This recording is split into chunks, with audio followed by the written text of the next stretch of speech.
Baik, karena waktu sudah pukul 10 pagi, mari kita mulai saja. Eh, Bu Arvinda sudah bergabung, Bu Arvinda. Oh iya, sudah. Oh ya, sip. Hmm. Iya, alhamdulillah. Baik, teman-teman sekalian, adik-adik sekalian, oh ya, adik-adik ya.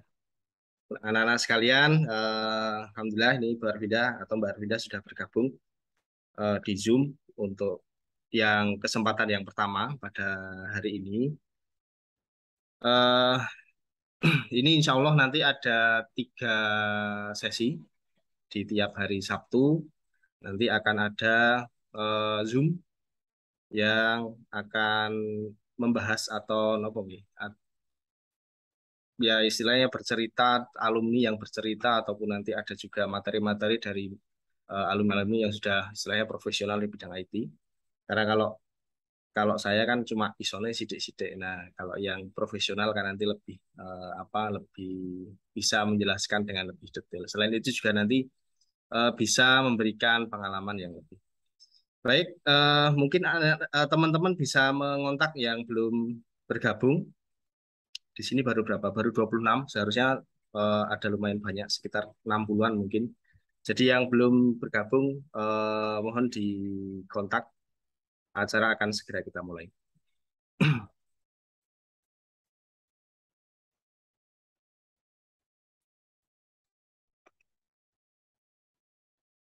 Baik, Bismillahirrahmanirrahim. Assalamualaikum warahmatullahi wabarakatuh.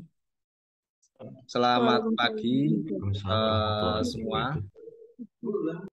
siswa kelas 10, 11, dan 12 yang mengambil kelas informatika SMA Negeri 1 Jakarta. Pada pagi hari ini kita akan memulai live streaming atau Zoom ya, membahas tentang eh, NLP. Apa itu NLP atau Natural Language Processing yang nanti akan disampaikan oleh Mbak Arvinda. Nah, mungkin sebelum sebelum kita mulai, saya akan membacakan dulu kurikulum vitae dari eh, Mbak Arvinda. Ya, saya share aja ya. Saya share saja. Nah, Niko, Mbak Arvinda Ilmania itu alumni SMA 1 Jakarta tahun 2000 berapa Mbak? 2015 ya? Ya, 2015 lulus dari SMA Negeri 1 Jakarta. Kemudian melanjutkan di ITB, jurusan Teknik Informatika, betul? Ya, siap. Kalau zaman dulu Mbak Arvinda SMA mungkin semua masih dapat IT ya. Ya, mungkin angkatannya Mbak Arvinda ini yang 3 tahun bareng dengan saya karena angkatan terakhir habis itu TIK dihapus. Oh iya. Sekarang sudah ada tapi pilihan. Jadi tidak semua siswa itu mengambil TIK. Ya, karena kelasnya itu kelas pilihan. Jadi memang jauh lebih sedikit daripada mungkin dulu-dulu kan wajib semua. Tapi untuk kurikulum baru nanti semua akan diwajibkan mengambil informatika. Kemudian untuk pengalaman ini cukup banyak, walaupun masih muda tapi pengalamannya sudah cukup banyak dari 2017. Ini di front end developer. Jadi selain NLP juga front end juga. Di React mungkin ya, kalau front end biasanya. Iya, Pak. Ya, kemudian ada di Prosa, solusi cerdas, ini NLP engineer, kemudian terakhir juga masih di Prosa, solusi cerdas sebagai NLP engineer. Kemudian ini apa? Project-projectnya ya. Projectnya, wah ini bahasa Inggris semua, saya malah bingung, mau choicein. Ya nanti biar dijelaskan sendirilah sama Mbak Arvinda. Projectnya itu seperti apa, gambarannya, kemudian janjinya NLP itu seperti apa toh yang kita kita tahu itu kan paling-paling ChatGPT ya, nganggune iso. ChatGPT kan kita ngetik perintah apa gitu, dia bisa memberikan jawaban yang sesuai dengan keinginan kita. Atau kalau di iPhone mungkin ada Siri dan teman-temannya itu ya. Nah, itu yang kita tahu kan mungkin sebatas itu, tapi mungkin nanti Mbak Arvinda bisa menjelaskan lebih jauh berkait dengan NLP itu jane seperti apa toh. Nah, biar adik-adiknya itu ada gambaran terkait dengan NLP-nya. Nah, ini kan award-nya juga sangat banyak, luar biasa. Ada apa ini? Ya nanti bisa dijelaskan saja. Skills-nya ada, wah luar biasa, bahasa programnya banyak. Nah, ada Python, C++, JavaScript, React.js, HTML, CSS. Nah, ini di adik-adik ini juga sudah belajar lumayan dari beberapa ini, mungkin sebagian sudah, Python sudah. Karena sekarang bahasa programnya saya ganti Python karena apa ya? Mungkin lebih menyesuaikan saja. Kemudian ada JavaScript juga sudah kelas 3, kelas 1 2 belum. Tools dan lain-lain nanti bisa dijelaskan. Nah, nanti monggo Mbak Arvida bisa menjelaskan terkait dengan apa itu NLP dan waktu secukupnya saya sampaikan kepada Mbak Arvinda. Ya, monggo Mbak. Oke, terima kasih Pak untuk waktunya. Ini suara saya udah kedengaran jelas ya? Sudah. Udah. Oke, Assalamualaikum warahmatullahi wabarakatuh. Waalaikumsalam. Waalaikumsalam warahmatullahi wabarakatuh. Oke, mungkin perkenalan dulu kali ya. Tadi sudah dijelaskan panjang lebar sama Pak Sopan. Saya mau perkenalan singkat aja. Nama saya Arvinda Ilmania. Biasa dipanggil Vinda. Saya ini alumni SMA 1 angkatan 2015. Oke, langsung share screen aja kali ya sebentar. Monggo. Ya.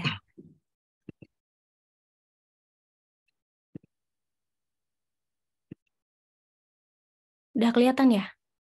Sudah. Oke.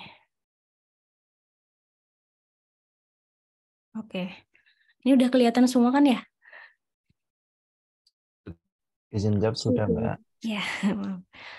Oke, di sini saya diamanai Pak Sopan untuk sharing soal apa itu NLP, soal gimana NLP di dunia kerja, atau mungkin sekedar memberikan insight atau gambaran.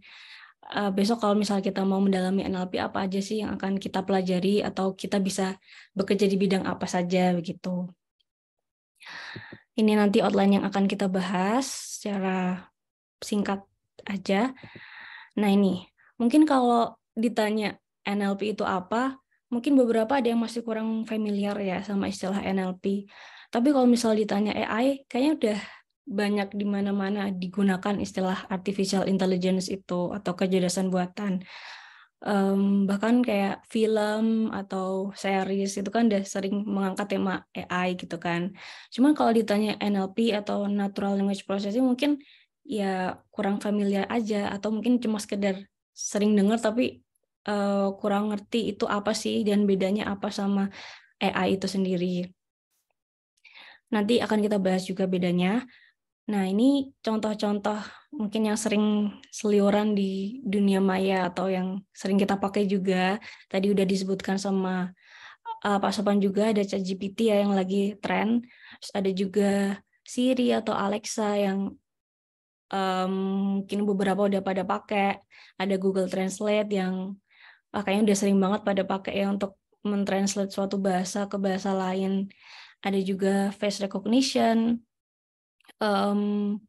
kayak sering kita pakai di mobile phone kan, atau ada navigation apps, ada Tesla juga yang bisa autopilot mobilnya.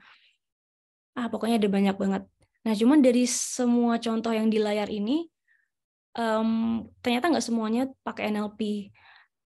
Ternyata ada yang bukan NLP juga gitu. Nah, nanti kita bahas apa aja sih yang contohnya NLP. Nah, di sini kita bisa lihat tuh, ternyata NLP itu merupakan subset dari AI itu sendiri. Jadi, mungkin karena kebanyakan orang pakai istilah AI, ya karena AI itu adalah rumpun yang terbesarnya. Di dalam AI itu ada NLP. Selain itu juga ada machine learning dan deep learning yang mungkin udah kadang kita dengar juga ya.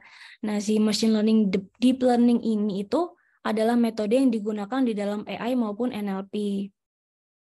Nah, kalau NLP itu sendiri ya AI atau kecerdasan buatan yang khusus memproses bahasa alami manusia. Kayak namanya sendiri kan udah natural language processing ya. Dia digunakan untuk memproses bahasa alami manusia. Goals dari NLP ini gimana caranya supaya bahasa manusia yang kompleks atau yang bisa berbagai macam bentuk dan jenisnya itu bisa dengan mudah dipahami mesin. Nah, bahasa yang dimaksud di sini tuh sebenarnya bisa bentuknya bisa teks, bisa suara, atau bisa gambar. Cuma nanti kayaknya fokus kita cuma di teks aja, karena itu expertise saya di teks aja. Cuma nanti kita lihat juga contoh-contoh NLP yang menggunakan speech dan gambar juga. Nah, ini NLP can be found almost everywhere, itu nanti kita lihat contoh-contohnya, itu ternyata banyak sekali. Dan contoh-contohnya itu sebagian besar ternyata juga udah sering kita pakai dan mungkin kita nggak sadar itu adalah NLP. Nah, contoh yang pertama ini kita lihat dari email. Email kan sering kita pakai ya. Ternyata email sendiri itu khususnya Gmail udah banyak menerapkan NLP di sistemnya. Beberapa contohnya itu ada di sini, ada kategori. Biasa kan kita suka lihat email kita otomatis masuk ke email sosial atau email promotion atau kadang masuk spam. Itu ternyata dilakukan secara otomatis oleh Gmail sendiri dengan menggunakan NLP. Jadi dia secara otomatis NLP-nya bisa mengklasifikasikan email yang masuk itu termasuk spam atau termasuk promotion atau termasuk updates dan segala macam. Selain itu ketika kita nulis email, ada juga teknologi dia yang namanya Smart Compose. Itu mempermudah kita untuk bisa menulis email dengan lebih cepat dan lebih mudah lah istilahnya. Di sini kita bisa lihat kadang kan kita kalau nulis email tuh kayak suka ada suggestion kan terusannya mau gimana kayak gini. Ini ada do you, dia nulis do you, ada terusnya want to go. Dia si Gmail ngasih suggestion untuk menulis itu gitu. Itu juga pakai NLP. Ada juga autocorrect kalau kita salah tulis atau spell check sama aja kalau kita nulisnya dengan ada typo atau segala macam itu bisa dibenerin sama si Gmailnya itu. Terus ada juga title suggestion. Ketika kita sudah selesai nulis isi emailnya, kadang suka si Google ngasih suggestion, wah berdasarkan isi email ini sebaiknya title-nya ini, kayak gitu. Jadi udah dibantu Google sekali untuk menulis email yang baik dan benar. Terus masih dari Google ada search engine juga. Search engine di sini contoh pengaplikasian NLP juga ada banyak.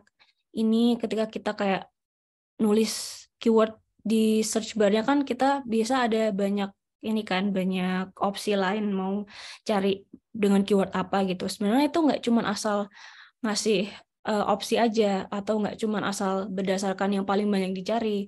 Kadang dia juga menyesuaikan dengan habit kita dalam mencari. Biasanya kita nyari soal apa, dia sesuaikan di opsi-opsi di sini. Itu dia istilahnya pakai smart search.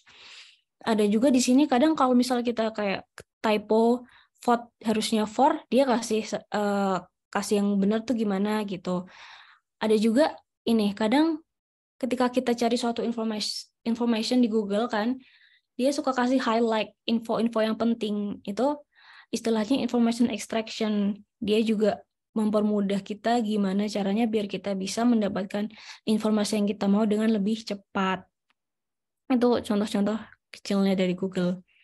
Nah, ada juga search engine namanya bing.com. Kalau mungkin teman-teman udah kadang pernah dengar atau pernah pakai ya, mungkin dia nggak setenar Google ya, atau nggak sebagus Google dalam memberikan hasil.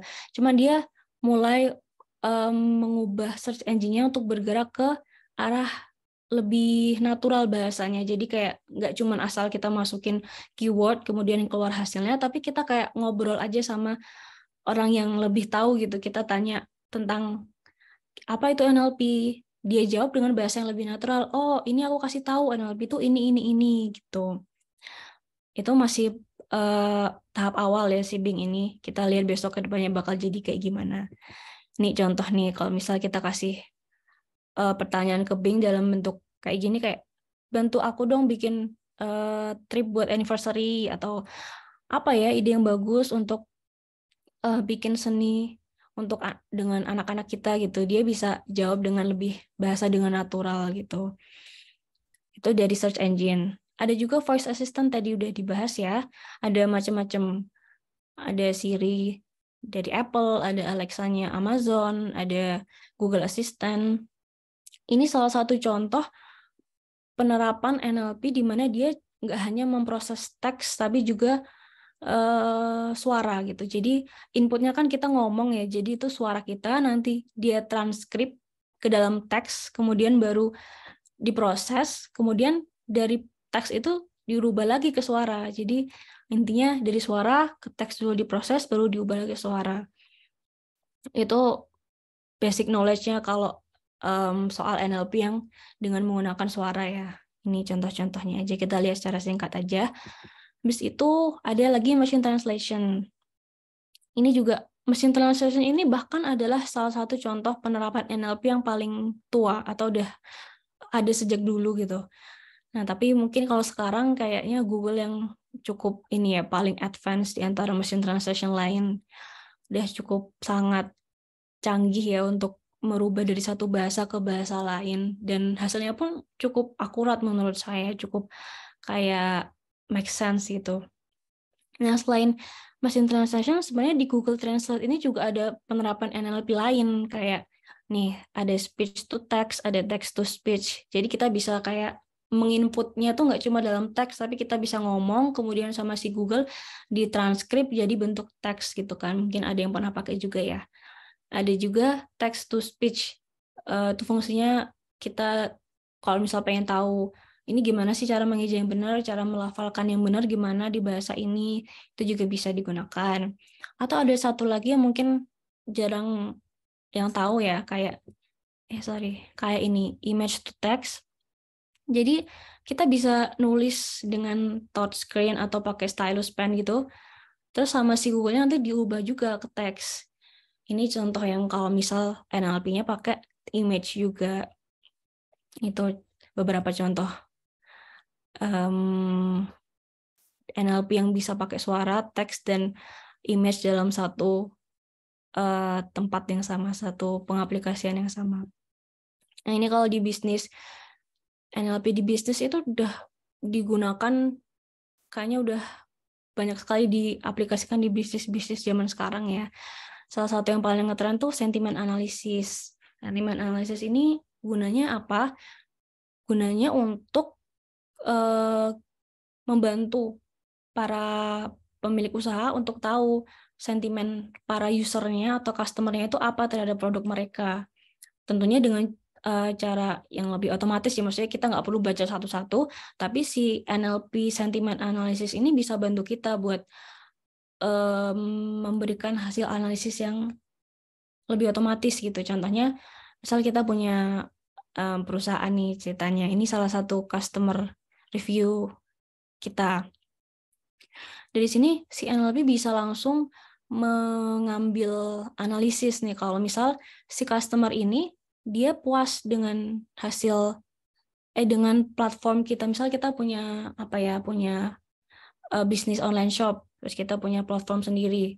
Terus dia kasih review, dia suka dengan platform kita karena platformnya intuitif.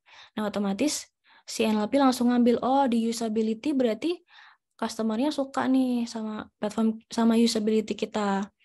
Ada juga dia bilang the chat support is excellent. Berarti di customer support mereka, customer suka nih. Nah, I will definitely recommend it. Itu berarti secara keseluruhan customer ini puas kan sama produk kita gitu. Ini salah satu review aja. Gimana kalau ada banyak review dan NLP bisa langsung mengambil hasil seperti ini. Kemudian di summarize, kan kita jadi tahu, oh ternyata sebagian besar customer kita sentimennya positif nih terhadap produk kita, atau oh ternyata customer support kita masih kurang nih di beberapa review, kayak kurang komunikatif atau slow respon atau segala macam. Itu kan bisa sangat membantu ya dalam kita menentukan decision ke depannya gimana, apa yang perlu diperbaiki, apa yang perlu dipertahankan dan segala macam. Itu salah satu contoh di bisnis. Selain itu ada juga chatbot. Chatbot ini salah satu NLP yang banyak sekali digunakan.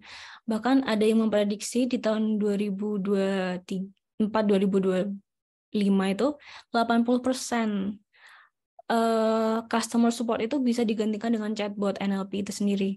Jadi kayak bahkan zaman sekarang pun kita udah tahu ada ChatGPT juga, kayak sangat wow juga kan, kayak ini kok bisa sih mesin ngomong kayak gini gitu, udah sangat advance sekali chatbot ini. Dan chatbot ini sebenarnya nggak cuma digunakan untuk customer service aja, nggak cuma digunakan untuk membantu dalam bidang customer service, tapi dia juga bisa menjalankan bisnis itu sendiri gitu.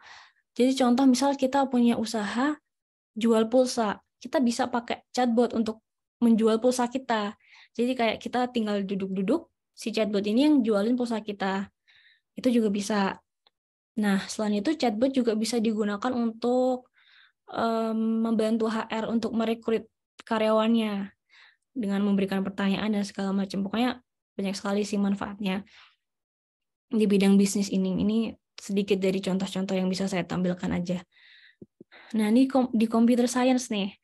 Ternyata sekarang udah cukup ini ya, membahayakan ya si NLP ini, karena udah cukup banyak yang bisa mulai generate low code, maksudnya mengenerate kode yang sederhana. Jadi kita misalnya kita nggak punya basic knowledge di programming pun sebenarnya kita udah bisa loh sekarang bikin aplikasi sederhana dengan NLP ini gitu.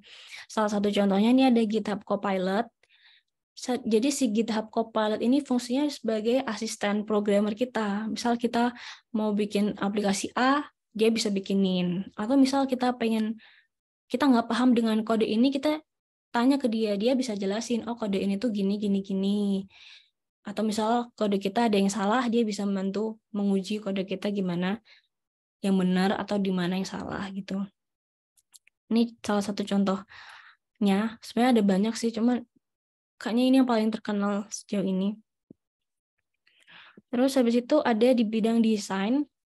Ini salah satu contohnya, mungkin teman-teman ada pernah tahu banyak juga sih soal misal kita bisa masukin input teks, keluar gambar gitu kan, itu ada banyak yang kayak gitu sekarang. Ada juga di sini kalau saya nunjukinya Microsoft Designer, dia misal kita mau bikin poster, kita tinggal masukin title-nya mau kayak gimana atau keyword-nya apa, nanti dia langsung otomatis buat poster sendiri. Jadi kayak Canva lah tapi NLP gitu. Ini kalau di internet sama sosial media ini juga banyak ya. Yang paling banyak itu yang social media monitoring. Dia itu fungsinya kayak menganalisis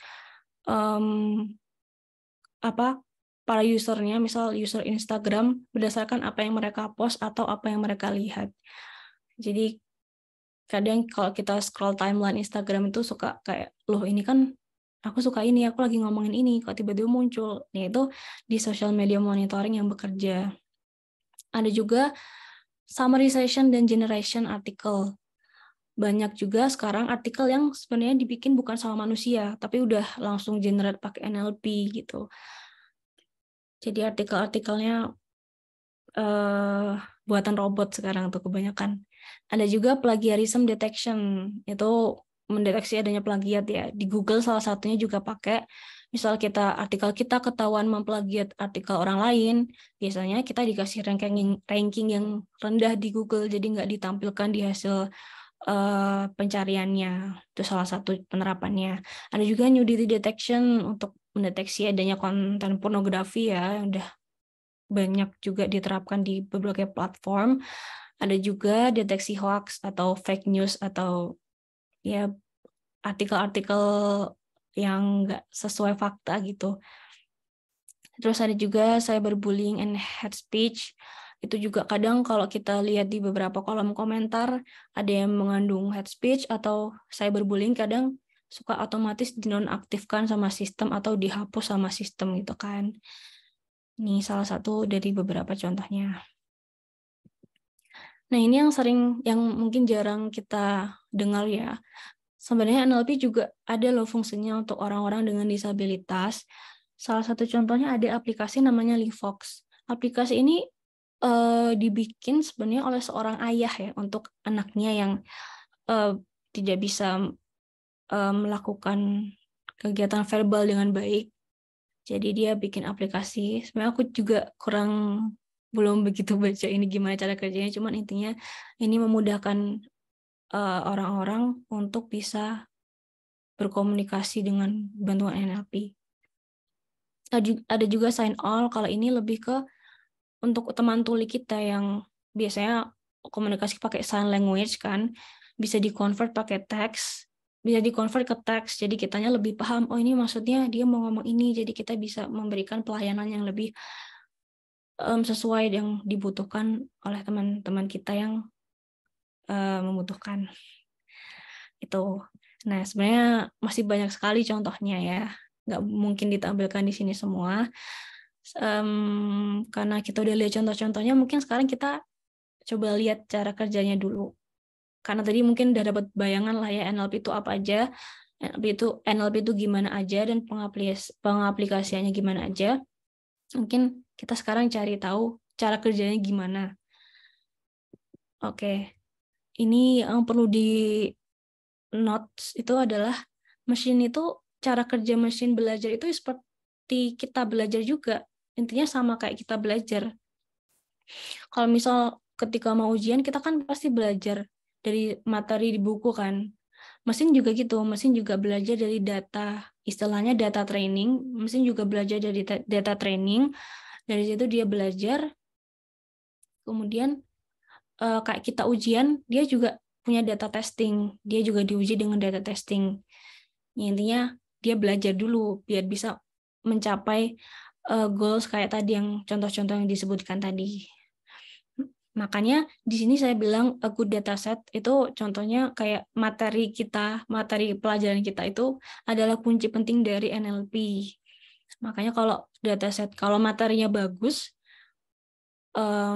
itu sangat mendukung model NLP-nya untuk bisa bagus juga. Ciri-ciri data yang bagus itu salah satunya kayak bersih dan rapi. Kayak materi kita kan, kita kalau misal baca materi yang rapi terstruktur kan lebih mudah belajarnya, lebih mudah nangkepnya. Cover many cases juga kalau kita belajar kan lebih baik belajar di semua materi kan, di semua bab, biar bisa mengerjakan soal dengan lebih mudah kan. Ada juga balance tuh kayak nggak cuman kita punya belajar banyak bab, tapi kita juga harus imbang. Belajar bab 1, bab 2, bab 3 juga harus sama. Bukan yang belajar bab 1-nya semalaman, belajar bab 2, 3, 4-nya di menit-menit terakhir sebelum ujian. Itu pasti ntar hasilnya akan beda kan. Nah, itu sama kayak cara mesin belajar juga gitu. Ini mungkin secara sederhananya pipeline dari pembuatan NLP sendiri itu kayak gini ntar. Awalnya kita mengumpulkan data latih atau data training istilahnya, atau materi belajarnya model.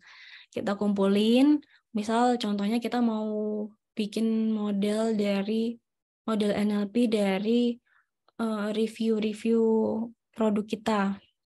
Ya, jadi kita kumpulinnya data review customer kita. Habis itu data itu kita pre-process istilahnya, kita bersihkan biar lebih mudah dipahami model. Ada berbagai macam metode pre-processing. Kalau di sini ada stopwords itu kayak kalau di bahasa Inggris ada kata the atau atau apa yang kayak gitu-gitu semacam itu yang kayak nggak penting dan nggak ada maknanya dan sangat sering muncul, itu biasanya dihapuskan. Gunanya apa? Biar model lebih fokus.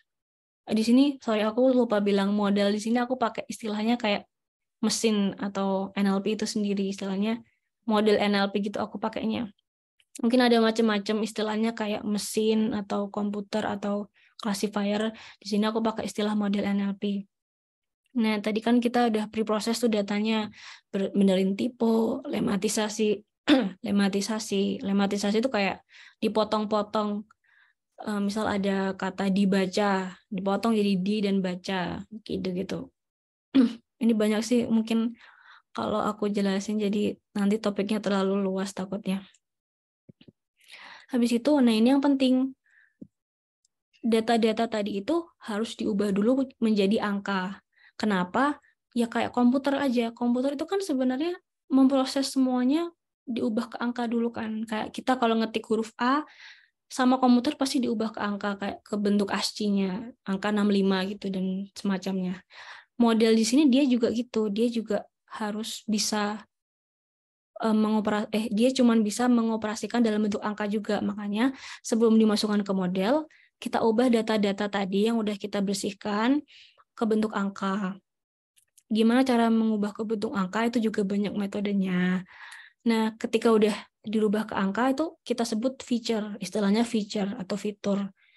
Yang fitur ini nanti yang akan dimasukkan ke model NLP atau jadi bahan belajarnya model NLP. Nah, ini proses belajarnya model dari data yang udah masuk tadi. Setelah model belajar, model dievaluasi. Kayak kita kalau udah belajar, kita latihan soal kan. Dan ini prosesnya berulang. Ketika hasil evaluasinya masih rendah, kita ulang lagi trainingnya. Misal kita ganti metodenya atau kita tambah datanya dan segala macam, terus kita evaluasi lagi sampai mungkin hasilnya bagus, baru kita uji ke data testing, baru kita ujian yang benerannya nih. Itu kurang lebih kayak gitu, mirip kan ya sama ketika kita belajar mau ujian, ya kurang lebih itu juga NLP, cara kerjanya juga kayak gitu. Oke, terus habis itu ada, ini contoh kasus aja sih, sederhana sekali, intinya cuman menjelaskan logiknya gimana sih, kok si mesin ini bisa tahu ini tuh positif, ini negatif, atau gimana. Logiknya aja sih, aku nggak jelasin metodenya karena itu terlalu ribet ya. Ini contoh kasusnya ada sentimen analisis. Sentimen analisis itu tadi udah sempat disinggung ya. Model bisa mengeluarkan prediksi kalau kalimat ini tuh sentimennya negatif atau kalimat ini sentimennya positif. Contoh datanya yang kita punya ini misal data review siswa terhadap SMA 1 Jogja ya. Ini misal kita punya 5 data nih. SMA teladan bagus, sentimennya positif. Kalau murid di teladan berprestasi, sentimennya juga positif. Guru di teladan ramah, positif. Tapi kalau datanya SMA teladan tidak bersih atau teladan tidak memuaskan, itu sentimennya negatif. Nah, ini ceritanya bahan belajar si modelnya. Kemudian data-data itu tadi setelah diproses, setelah dirubah jadi angka, ini ceritanya data training, ini labelnya kan. Lalu kita masukkan ke model, jadi bahan belajar model. Nah, nanti si model bisa nebak nih, kalau ada data baru, datanya tuh sentimennya positif atau negatif. Ini ceritanya lagi belajar ya si model pakai data ini. Nah, kemudian ceritanya ada data baru nih, ada data uji baru. Kita masukin data baru SMA teladan berprestasi. Terus kita uji ke model NLP tadi yang udah belajar. Keluarnya kira-kira apa? Ternyata keluarnya itu adalah positif. Dia udah bisa belajar nih, oh ternyata kalau data barunya ini SMA teladan berprestasi, prediksi sentimennya positif. Karena dia udah belajar kan di sini, murid di teladan berprestasi, sentimennya positif. Tapi kalau ada data baru kayak SMA teladan tidak mengecewakan, itu kan kalau menurut kita pasti sentimennya positif kan, karena tidak mengecewakan, positif dong. Ternyata si NLP model tuh menjawabnya negatif. Karena apa? Karena di materi belajar dia, setiap ada kata tidak, dua ini, pasti sentimennya negatif. Jadi dia berdasarkan materi yang dia baca, ya dia ngeluarinnya negatif. Tapi itu kan salah. Nah, itu salah satu contoh model NLP yang belum bagus evaluasinya. Ada juga data SMA teladan kotor. Sentimennya negatif kan, karena di sini juga ada tidak bersih, itu negatif. Tapi karena dia tidak ada kata tidak, jawaban model tetap positif. Karena materinya yang dia terima kayak gitu. Terus gimana cara mengatasi itu? Iya, kita tambah datanya, kita tambah jenis-jenis kasus di datanya. Kayak kita tambah ini. Kalau sentimennya negatif, kita tambahin data yang nggak mengandung kata tidak, atau kita lengkapin kayak teladan itu mengecewakan. Bisa kita tambahkan kayak gitu. Pokoknya dibanyakin kasusnya aja sih, biar bahan belajarnya juga lebih banyak. Nah, itu semoga bisa ditangkap logiknya ya. Itu secara sederhana seperti itu. Cara mesin belajar, cara logikanya si mesin itu belajar. Ini sekarang kita ke tren NLP yang ada di saat ini. Kita mundur sebentar, kita lihat timeline-nya. Sebenarnya NLP itu udah ada sejak tahun 1950. Ini udah banyak sekali, saya juga nggak begitu mengikuti yang dulu-dulu. Nah, yang sering dipakai di beberapa tahun terakhir ini sebenarnya dari tahun 1990, tahun 2000, sama tahun 2010. Ini masih banyak dipakai sampai beberapa tahun terakhir. Sampai di tahun 2020 ke atas, banyak sekali breakthrough atau teknologi-teknologi baru di NLP yang sangat memberikan perbedaan yang signifikan dari teknologi-teknologi sebelumnya. Jadi udah kayak peningkatan tapi yang sangat signifikan gitu. Jadi makanya di tahun-tahun ini tuh sangat ini ya, NLP sangat-sangat maju, sangat-sangat lagi booming gitu. Ini contohnya ada GPT-3, ada juga kayak temannya ada BERT, istilahnya ada Albert, ada banyak pokoknya. Nah, ini kalau sekarang nih yang lagi banyak dipakai, beberapa udah kita singgung tadi kayak fake news and cyberbullying, ada social media monitoring, ada juga ini tadi bisa generate kode. Ada di sini ada tadi itu yang booming itu yang 2020. Di sini juga ada GPT-3 dan GPT-4 saya tambahin sendiri karena itu juga salah satu yang cukup signifikan ya, cukup jadi bahan pembicaraan sekarang. Nah, makanya tadi juga dibahas kan ChatGPT. ChatGPT itu apa? ChatGPT itu GPT-4 dan GPT-3 tadi ini yang di sini tadi, yang GPT-3 dan GPT-4 merupakan bentuk dari GPT-3 atau GPT-4 yang dibuat lebih manusia. Maksudnya dia bisa berkomunikasi lebih natural dari GPT-3 dan GPT-4. Nah, oh ya tadi si yang GPT-3, GPT-4 ini dia saking bagusnya dia juga bisa hampir melakukan semua task di sini dari 1 sampai 9 ini.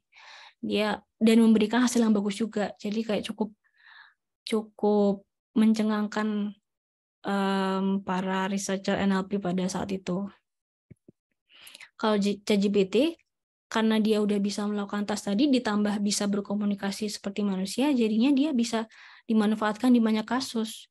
Contohnya dia bisa jadi tadi bisa memberikan analisis keuangan, bisa membantu pemasaran, bisa nulis kode sederhana, bisa bikin konten, bisa bikin macam-macam pokoknya.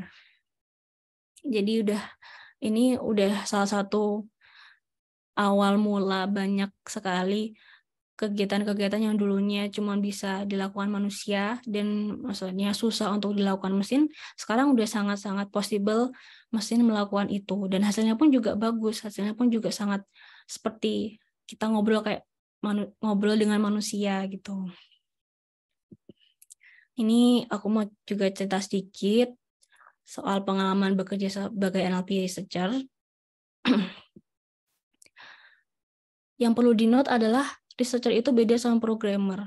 Kenapa? Karena research itu suatu proses yang berkelanjutan. Kalau misal programmer, dia goals-nya bikin aplikasi, misal dia bikin website deh. Kalau website yang udah jadi, ya udah pekerjaannya selesai. Tapi kalau research, ketika kita lagi training model dan misal hasilnya belum bagus, ya kita ulang lagi. Sampai hasilnya bagus pun, kita bisa tambahin lagi sampai hasilnya benar-benar sebenarnya nggak ada batas kapan harus selesainya kan. Intinya setiap ada teknologi baru kita cobain lagi, kita cobain terus, kita cobain sampai di suatu titik kita kayak udah puas gitu kan. Tapi kan kita nggak tahu goals pastinya kapan harus berhenti. Intinya kayak kita coba banyak hal sampai model itu bisa bagus evaluasinya. Paper is your friend. Kenapa? Karena di NLP itu karena perkembangannya sangat cepat dan banyak sekali metode-metode yang baru, makanya kita belajarnya dari paper. Kita baca dari paper terbaru saat itu. Karena kalau buku kan kebanyakan buku itu ada tapi kayak nggak up to date gitu. Jadi menunggu metodenya matang dulu baru buku itu ada. Makanya kita banyaknya baca ke paper, ke penelitian orang-orang, conference dan segala macam. Terus jadi researcher tuh juga harus kreatif. Kenapa? Karena ya itu tadi, ketika evaluasinya kurang memuaskan, kita harus putar otak. Ini salahnya di mana? Ini apa yang bisa diimprove dan segala macam. Sini suka duka kerja sebagai NLP engineer ya, khususnya di startup berdasarkan pengalaman saya. Nah, yang pertama, karena ini research, jadi kita bisa bekerja sambil belajar. Itu enaknya.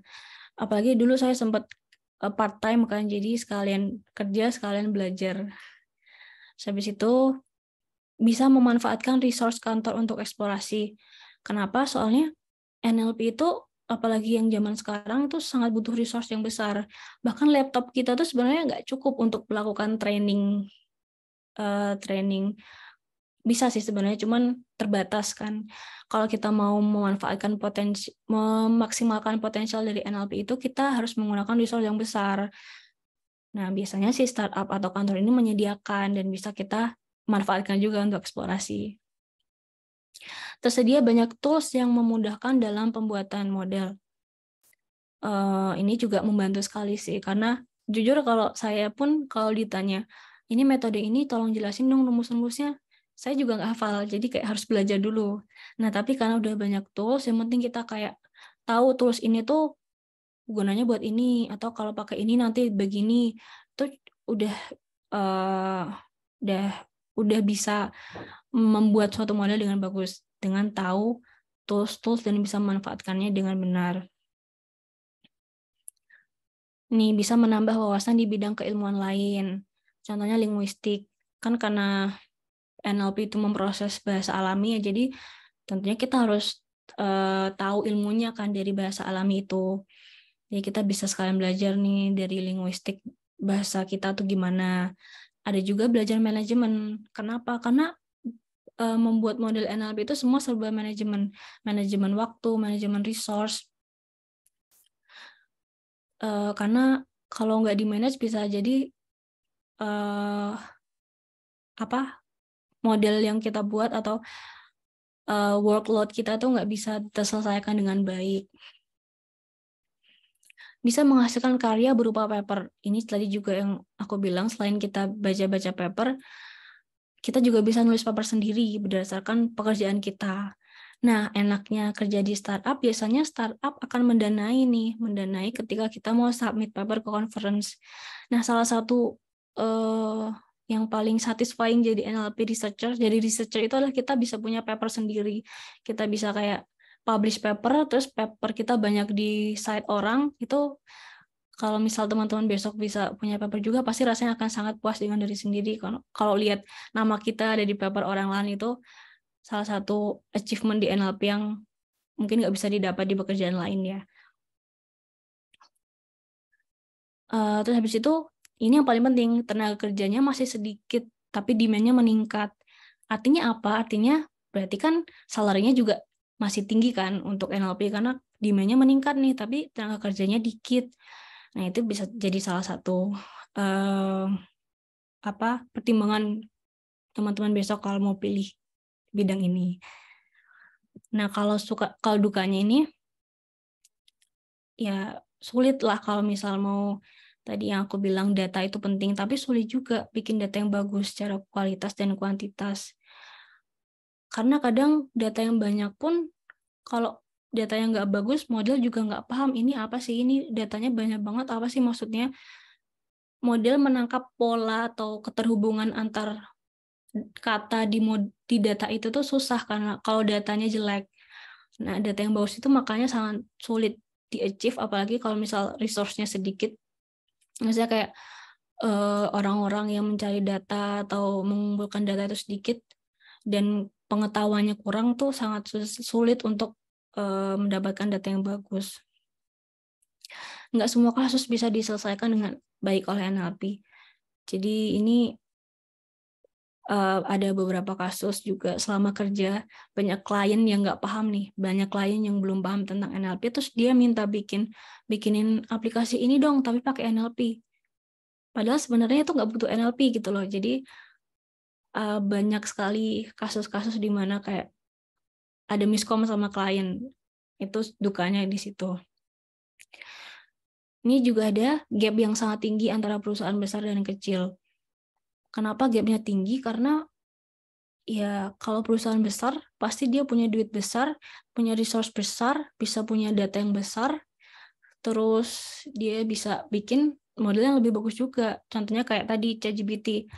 ChatGPT itu datanya udah bisa jutaan, udah dihitungnya udah jutaan.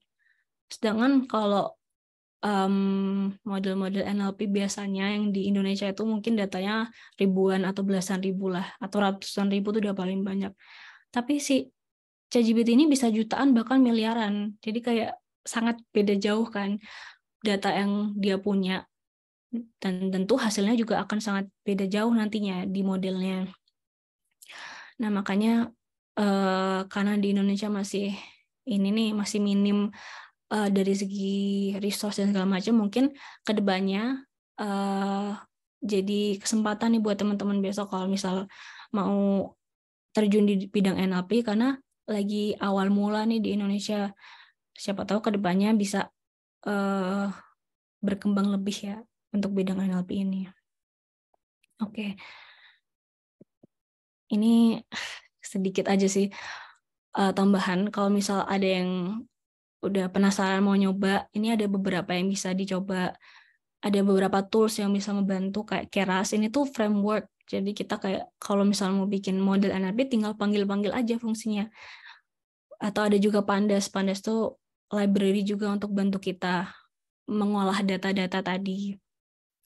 Terus ada juga Google Colab. Itu sebuah playground atau tempat kita kalau misal mau coba bikin pakai Keras dan semacamnya tadi. Jadi kita nggak usah install macam-macam, kita tinggal buka Google Colab, kita bisa coba di situ. Nah, itu sedikit tips juga sih dari saya. Kalau misal udah penasaran, tapi kalau misal mau belajar basicnya dari awal, ya bisa mulai baca-baca banyak kok materinya di internet. Gitu. Oke, udah sih kayaknya segini aja yang bisa saya sampaikan. Semoga bisa diterima dan bisa dipahami dengan baik. Oke, mungkin ada yang mau ditanyakan juga. Baik, terima kasih Mbak Arvinda. Wah, luar biasa sekali materinya. Jadi ingat banyak hal saya terkait dengan tadi ada konten yang dibuat pakai NLP ataupun sosial media analisis dan lain sebagainya. Itu tadi kan saya dulu juga mungkin sering kayak kalau dulu namanya saya AGC ya, untuk konten. Oke. Jadi itu jadi cara curang untuk bikin blog ya. Ya kayak gitulah. Itu beberapa hal yang mungkin bisa di generate. Kalau dulu kan zaman masih nggak Google itu belum sepintar sekarang lah gampangannya. Jadi iya betul. ya dulu kan masih kita bikin blog terus pakai AGC aja mungkin bisa dapat duit ya. Tapi kalau sekarang udah susah sekali pakai modal seperti itu, karena dari Google-nya sendiri katanya juga bisa membedakan konten atau mungkin artikel yang dia dibuat oleh human sama oleh mesin ya. Jadi kayak nggak tahu mungkin caranya gimana, itu juga kurang tahu juga. Tapi katanya sih bisa membedakan karena mungkin ada pola-polanya atau seperti apa. Kemudian kalau yang social media analisis mungkin kayak drone emprit ya, mungkin kalau ada yang tahu teman-teman yang biasa pakai Twitter ya, biasanya kan Twitter itu kan ada analisisnya ya. Nah, yang Indonesia itu yang cukup terkenal adalah drone emprit. Dia bisa bisa memetakan ini pro capres ini pro capres ini kan dulu ramai kayak gitu ya.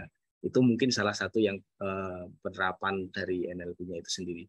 Nah, baik, Eh, mungkin saya akan buka dulu beberapa termin pertanyaan mungkin dari teman-teman semua. Monggo yang mau bertanya silahkan bisa langsung saja open mic terkait dengan materi yang tadi sudah disampaikan oleh Mbak Arvinda. Mungkin siapa yang mau bertanya silahkan. Ada nggak? Bisa dibuka mic-nya. Monggo. Mumpung loh ini.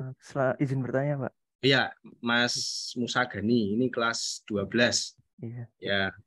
Ya, selamat pagi, Kak. Terima kasih banyak atas sharingnya, sudah benar-benar nambah insight dan wawasan baru ke saya, Kak. Jadi saya Kameranya. waduh, nggak lagi tidak ready untuk on cam, Pak. Belum mandi di sini. Aduh. Ya, silahkan. Baik, saya izin bertanya, Kak, untuk yang tadi penjelasan di awal, yang bagian diagram Venn, pembagian AI, machine learning, deep learning, kemudian NLP, itu untuk bagian NLP itu kan ada yang beririsan langsung dengan deep learning dan machine learning ya, Kak. Nah, jadi saya bingungnya itu perbedaan kayak classical NLP sama NLP models yang udah pakai machine learning, deep learning itu apa ya, Kak, perbedaannya? Sorry, tadi classical NLP gimana maksudnya ya? Maksudnya yang tidak beririsan langsung dengan deep learning atau machine learning gitu, Kak. Oh, oke. Oke. Perlu ditampilin lagi nggak Pak kira-kira? Boleh. Tampilin aja nggak apa-apa. Kak close malah. Sebentar. Mana tadi? Di awal-awal kayaknya tadi. Ini udah kelihatan lagi? Belum. Oh, belum. Ya, monggo. Tapi slide-nya udah kelihatan? Belum ya? Oke, sorry. Bentar.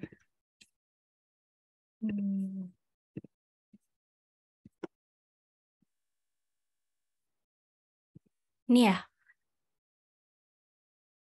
Ya. Iya, benar, Pak. Jadi ML, machine learning dan deep learning itu adalah salah satu metode dari artificial intelligence.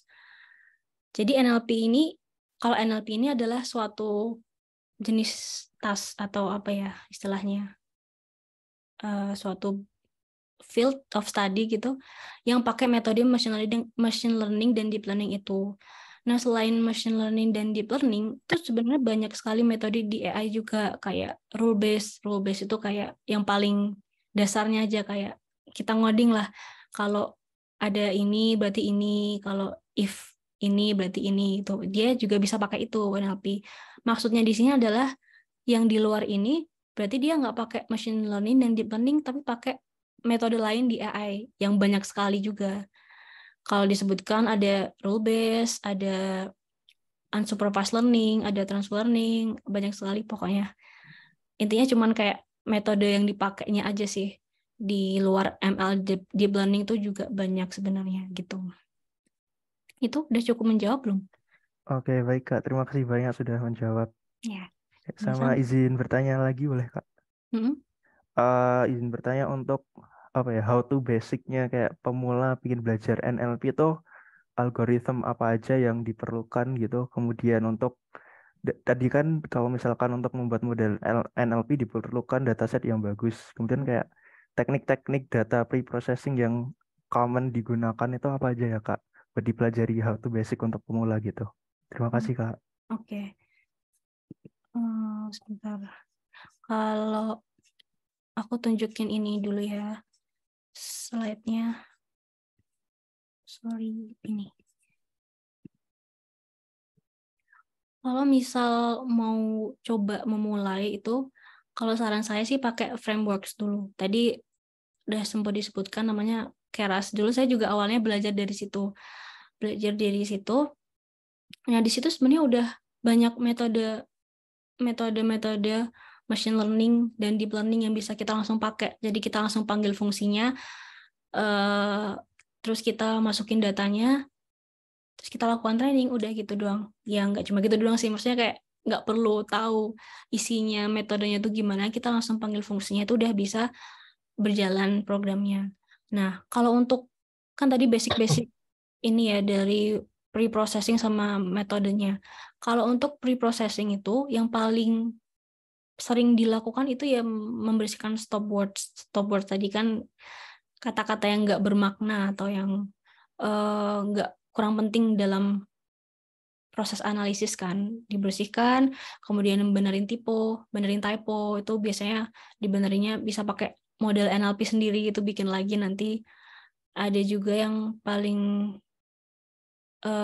itu sih sebenarnya kalau biasanya saya pakai lematisasi juga, kadang pakai kadang enggak, kadang juga nggak ngaruh dan segala macam, tergantung tasnya juga, jadi dicoba-coba aja sebenarnya. Tapi kalau mau gampang ya stop words dan typo dulu, stop words dulu aja sih.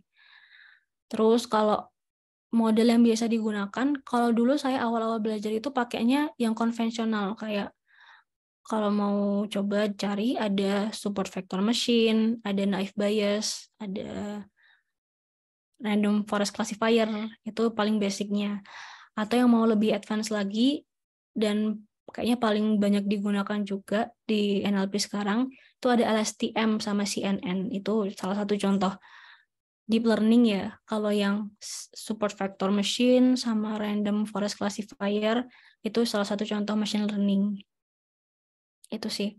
Jadi coba pakai Keras, nanti coba cari data banyak juga di internet, bisa coba cari data yang udah ada dulu, coba diproses kayak tadi ini yang udah dijelasin, kemudian panggil model yang ada di Keras itu. Tutorialnya banyak sih kalau mau coba cari yang pakai Google Colab kalau bisa, jadi kayak udah langsung bisa dijalanin juga, jadi kita bisa sekalian memahami dan melihat hasil langsungnya tuh kayak gimana. Gitu sih. Udah cukup menjawab belum? Ya, terima kasih banyak sudah, Kak. Ya. Ada lagi yang mau ditanyakan? Ada lagi Mas Gani? Cukup? Cukup, Pak. Matur nuwun. Oke. Baik, yang lain silahkan. Monggo kalau mau bertanya, silahkan siapa? Masih ada waktu untuk berdiskusi dengan Mbak Arvinda. Silahkan. Monggo.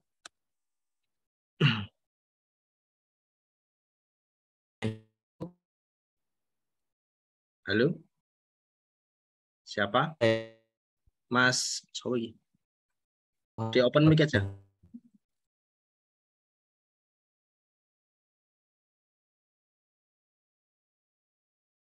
Siapa? Mbak-mbak, mosok yang mas-mas tok kan? Nah ini mumpung yang isi juga mbak-mbak. Silakan. Ini yang mau bertanya, ini apa jenenge? Nyambung tuh. Saya takutnya dengan materinya. Wah, luar biasa loh materinya. Monggo kalau mau bertanya, karena topik NLP itu sendiri kan mungkin masih apa ya, dalam tanda kutip ya kayak tadi yang disampaikan, belum terlalu banyak lah, di beda dengan AI ya. Kalau di apa, di SMA itu AI mungkin sudah booming.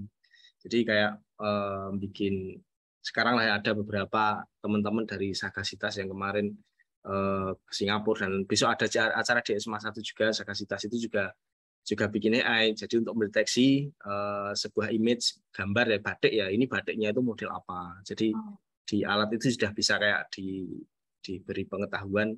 Jadi ada pola seperti ini tuh batik kawung, ini batik apa, parang dan sebagainya, itu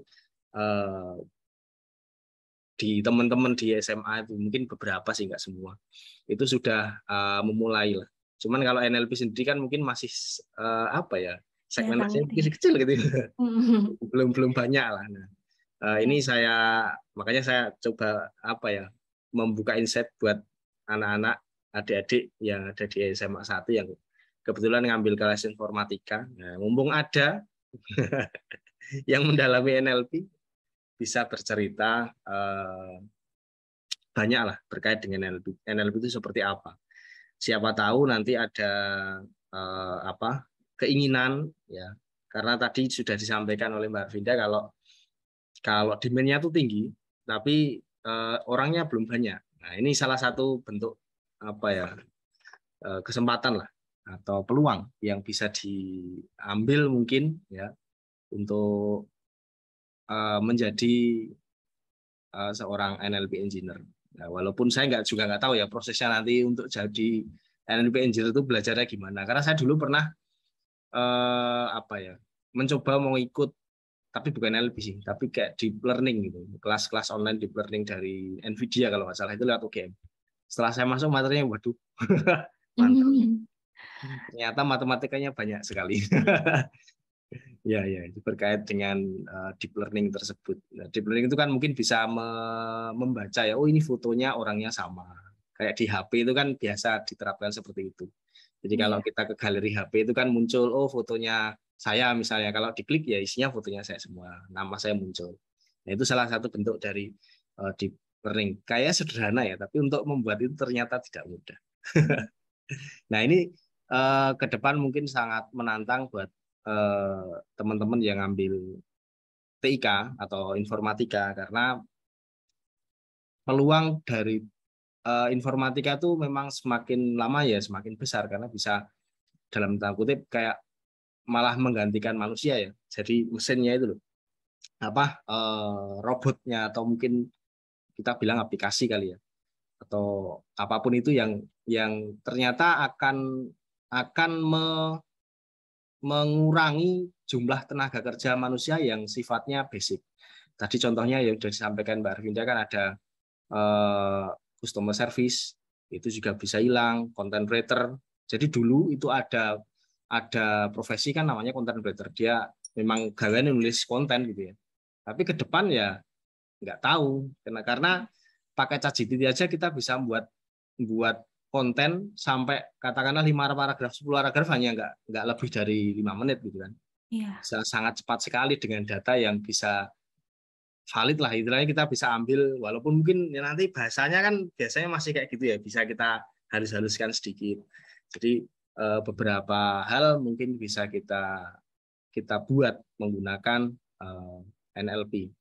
Ya, ini mungkin ancaman, dan juga salah satu ancaman jelas ya, ancamannya karena kalau kita tidak memiliki skill khusus, tidak memiliki skill tertentu yang itu bisa bisa dijual, atau dalam tanda kutip skillnya orang biasa-biasa ya mungkin aman. Tapi kalau yang biasa-biasa aja kayak teller bank, kayak tadi kayak customer service, dan mungkin teman-temannya yang setara itu mungkin ke depan akan digantikan oleh robot. Kenapa?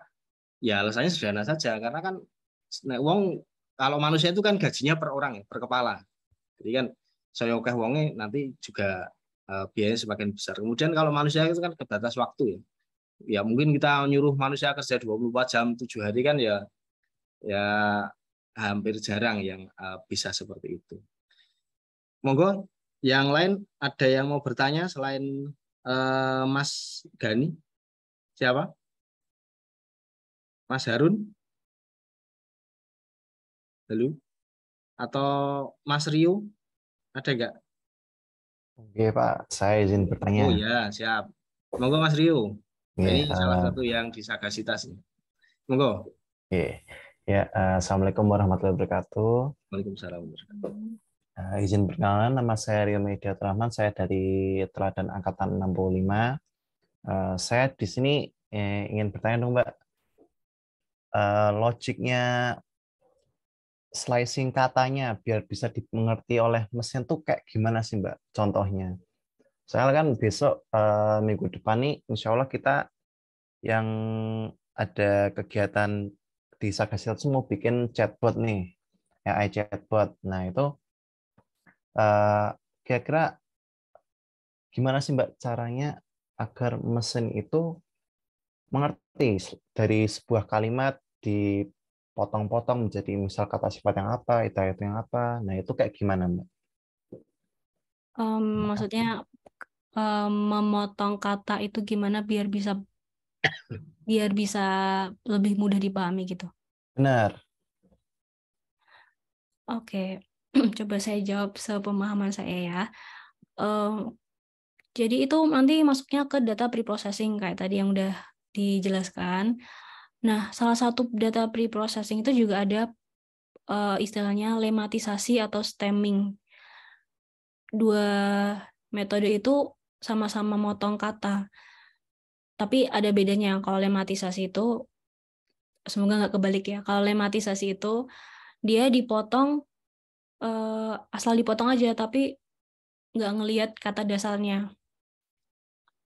Atau lihat kata dasarnya ya, lematisasi dipotong tapi lihat kata dasarnya. Jadi kalau misal membaca, dia dipotong jadi mem dan baca.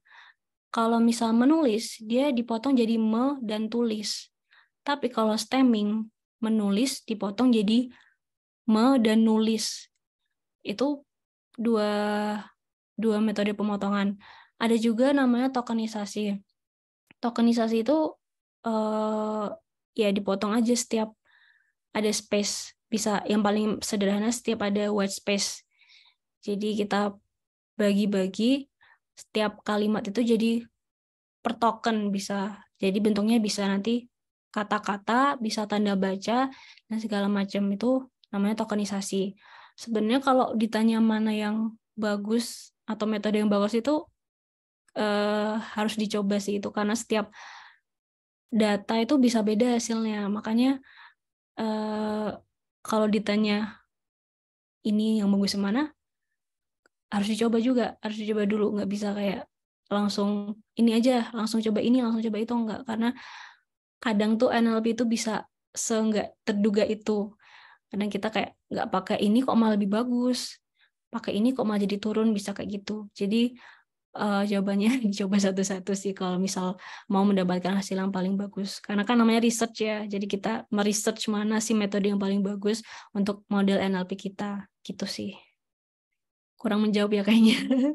Oh ya, sebenarnya saya ketemu inti pertanyaan saya, Mbak. Nah, itu Mbak, caranya dari mesin itu tahu kata dasar yang mana, terus imbun yang mana, terus suffix yang mana. Nah, itu kita ambil dari library, framework, atau kita menentukan sendiri, Mbak? Itu bisa library, ada library yang udah bisa melakukan itu. Kalau misal punya waktu dan tenaga bisa melakukan sendiri biar hasilnya lebih akurat kan. Tapi menurut saya library juga udah cukup. Ada juga yang memang bikin modelnya sendiri khusus untuk memotong itu. Tapi itu mungkin akan sangat time consuming ya. Jadi kalau misal dari menggunakan library hasilnya udah bagus, ya pakai library cukup sih menurut saya, daripada harus mengerahkan tenaga dan waktu untuk melakukan sendiri. Menurut saya cukup pakai library sih. Tuh. Oke, mungkin satu lagi pertanyaan ya, Mbak ya. Nah, kalau misal kita membuat NLP yang dalam bahasa Indonesia nih, tapi mau dikonversi ke bahasa Inggris, misal inputnya itu bahasa Inggris. Nah, itu kita merubah bahasa Inggrisnya menjadi bahasa Indonesia dulu, atau kita merubah model NLP-nya tuh, Mbak? Gimana? Jadi mau bikin model bahasa Iya, Indonesia. misal kita awalnya tuh membuat untuk yang bahasa Indonesia nih. Nah, tapi ternyata kemudian hari kita mau nambahin yang bahasa Inggris. Nah, itu untuk diproses ke NLP-nya itu bahasa Inggrisnya dikonversi dulu ke bahasa Indonesia, atau NLP yang kita rubah, Mbak? Itu tergantung goalsnya mau gimana. Kalau misal awalnya modelnya dengan data bahasa Indonesia, mau ditambah data bahasa Inggris, biar tujuannya modelnya bisa dua bahasa, ya berarti datanya bahasa Inggris aja. Tapi kalau biar tujuannya datanya makin banyak dengan menggunakan bahasa Indonesia itu, ya tujuannya berarti datanya harus ditranslate ke bahasa Indonesia. Intinya, jadi kalau misal mau menerjemahkan, ya berarti datanya yang diterjemahkan. Karena model cuma terima jadi aja, terima dikasih materi aja gitu kan.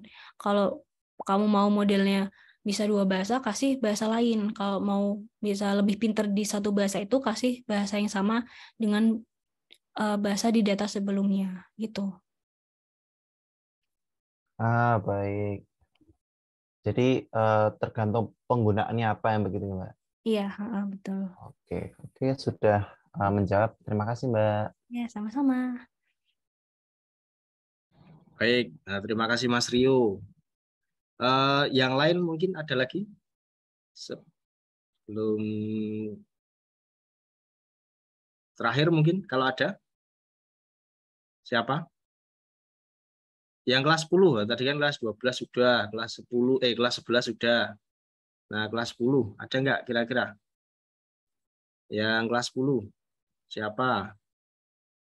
Silahkan bisa bertanya, atau mungkin kelas 10 ya belum mudeng. Karena belajar codingnya juga baru if then else. Paling for itu pakai Python, jadi masih belum. Nah, untuk NLP sendiri, kalau Mbak, karena mungkin nggak ada yang tanya, saya yang tanya aja ya. Kalau dari Mbak Arvida sendiri, untuk develop di aplikasi NLP-nya itu pakai bahasa programan apa? Atau mungkin secara luas saja, di area AI, NLP, kemudian data science itu mungkin secara spesifik lebih banyak menggunakan tools atau bahasa programan apa. Mungkin seperti itu, biar adik-adiknya ada insight, ternyata kalau saya belajar bahasa ini tuh ada gunanya gitu maksud saya. Oke, terima kasih Pak Sopan pertanyaannya. Kalau bahasa Python sih itu udah paling pilihan tepat, udah paling mudah dipahami, dan dia punya banyak library yang mendukung NLP itu. Jadi saya pun sampai sekarang kalau misal disuruh bikin pakainya Python kalau mau gampang. Tapi kalau misal mau coba yang lain, ada juga bahasa pakai C++, bisa pakai Golang, bisa. Semua punya plus minusnya. Tapi kalau untuk pemula dan mau bisa belajar dengan lebih mudah dan cepat dan banyak pilihan, ya Python sih kalau untuk bahasa. Terus tadi apalagi ya Pak? Bahasa sama Mungkin tools sudah ya, terus ada Keras tadi. Terus juga Keras itu juga cukup mudah, sangat mudah malah menurut saya. Bahkan sampai sekarang pun kalau mau bikin pakai Keras dan masuk ke produksi itu bisa, masih memungkinkan pakai Keras. Semacam framework ya, Iya, framework. Kalau mau yang lebih ribet bisa TensorFlow, bisa bikin sendiri dari scratch. Gitu sih. Itu lebih pusing lagi kalau itu. Iya, lebih pusing. Ya. Karena membahas TensorFlow sendiri mungkin itu juga sudah banyak ya. Iya, saya pun kalau ditanya nggak begitu ngerti juga TensorFlow. Ya, itu lumayan. Ya intinya banyak hal yang mungkin bisa digali lagi, bisa dipelajari lagi. Tapi paling tidak buat adik-adik, anak-anak kelas 10, 11, 12 paling nggak sudah di path yang benar. Ketika nanti kalian belajar itu arahnya kemana kan sudah jelas. Karena bahasa programan itu kan banyak. Jadi kayak bahasa manusia lah, ada bahasa Jawa, Inggris, Jepang, dan sebagainya. Kalau kita mau bisa semuanya kayaknya mustahil. Kalau mungkin beberapa bisa ya oke lah. Tapi kalau semuanya harus bisa ya nanti waktu kita bisanya untuk belajar aja, malah nggak bikin apa-apa gitu kan. Mending belajar satu yang itu oke nih buat saya, kayaknya pilih ini, ya udah itu diperdalam terus. Nanti dari situ kan nanti muncul, oh ini bisa digunakan untuk ini, manfaatnya untuk ini, dan sebagainya. Kalau kita di SMA 1 sudah berapa ya? Mungkin ini tahun keempat kita, kalau dulu kan belajarnya pakai bahasa apa ya pas Mbak Arvida, saya agak lupa malah. Malah nggak ada pemrograman Pak, belum ada. Lupa saya, nggak ada kayaknya. Iya. Ya, sekarang kita menggunakan bahasa programan Python. Karena ya itu tadi lebih simpel ketimbang C++ ya. Kalau C++ itu kan kita belajar C++ sendiri udah rumit gitu. Ada ini itu. Tapi kalau Python kan cenderung simpel. Jadi kita bisa berfokus ke penyelesaian atau problem solvingnya ketimbang kita habis di bahasanya. Walaupun ya ada kelebihan kekurangannya ya. Kita nggak bisa, oh ini lebih bagus, ini lebih jelek, nggak bisa seperti itu. Ya, karena ya itulah, karena banyak hal yang mungkin belum bisa kita eksplor lebih lanjut. Baik, mungkin kalau tidak ada pertanyaan lagi, saya pikir sudah cukup. Saya ucapkan terima kasih sekali pada Mbak Arvinda yang telah mau atau bersedia untuk membagikan ilmunya kepada adik-adiknya. Semoga semoga nanti ada balasan dari Allah SWT yang lebih baik. Okay. Baik, kalau tidak ada yang bertanya lagi, kita akhiri untuk pertemuan sesi pada hari ini. Insya Allah di pekan depan dan pekan depannya nanti masih ada lagi. Yang pekan depan nanti yang mengisi dari Mas Ali Faiz, Farel Ramdhani, itu yang sekarang masih kuliah di Kanada. Kemarin sudah confirmed untuk ngisi itu tentang AI atau Artificial Intelligence. Nanti mungkin secara lebih umum saja. Dan depannya nanti ada Mas Hafiz Azra, itu yang seangkatan dengan Mbak Arvinda. Itu juga akan mengisi lagi untuk seangkatan enggak deh, saya lupa. Ya. Iya enggak Pak. Lupa betul. Ya nanti untuk akan membahas tentang data analisis. Jadi banyak nanti yang bisa kita pelajari. Kalau cuma saya tok nanti nggak raiso apa-apa, udah pinter-pinter. Gitu. Oke, mungkin begitu. Terima kasih sekali lagi saya ucapkan kepada Mbak Arvinda dan saya secara pribadi mohon maaf apabila ada kesalahan dan kekurangan. Saya akhiri bila taufiq wal hidayah. Wassalamualaikum warahmatullahi wabarakatuh. Waalaikumsalam warahmatullahi wabarakatuh. Terima kasih semuanya sudah bergabung dan terima kasih semuanya. Maturun Mbak Arvinda. Terima kasih Mas Mbak. Saya izin live ya. Terima kasih Mbak. Ya.